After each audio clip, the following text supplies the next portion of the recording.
বিদ্যালয়ের শিক্ষক 7 জন আর এইচএসসি পরীক্ষার্থী ছিলেন মাত্র 8 জন।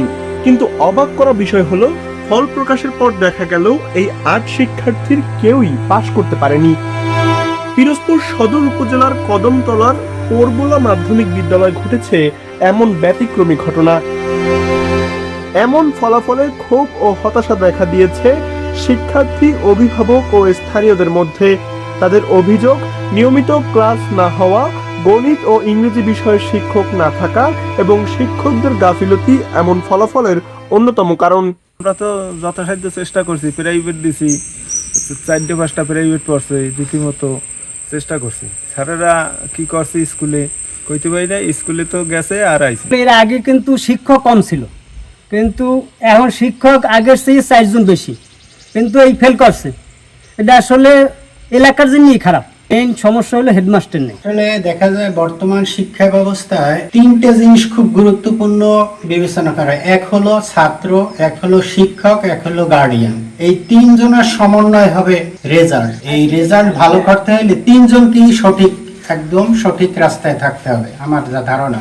তাছাড়া শিক্ষকদেরও উচিত যে তাদের ছাত্ররা কিভাবে পড়াশোনা করে প্রতিদিন যদি মূল্যায়ন করে, তাহলে হয়তো প্রতিটা প্রতিষ্ঠানের রেজাল্ট আরো ভালো হয়।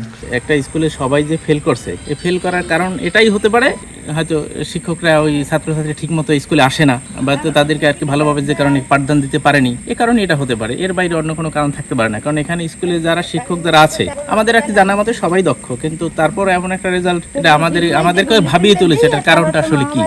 অকৃতকার্য এক শিক্ষার্থীর অভিযোগ, নিয়মিত বিদ্যালয়ে শিক্ষক না থাকায় ঠিকমতো ক্লাস হয়নি। বিশেষ করে গণিত ও ইংরেজি বিষয়ের কোনো শিক্ষক ছিলেন না। অনেক সময় নির্ধারিত সময়ের আগেই ছুটি দেওয়া হতো বলেও অভিযোগ তার। শুধু শিক্ষক সংকট নয়, প্রধান শিক্ষক না থাকায় বিদ্যালয় প্রশাসন ও একাডেমিক কার্যক্রমেও শৃঙ্খলার ঘাটতি রয়েছে বলে অভিযোগ শিক্ষার্থী ও স্থানীয়দের।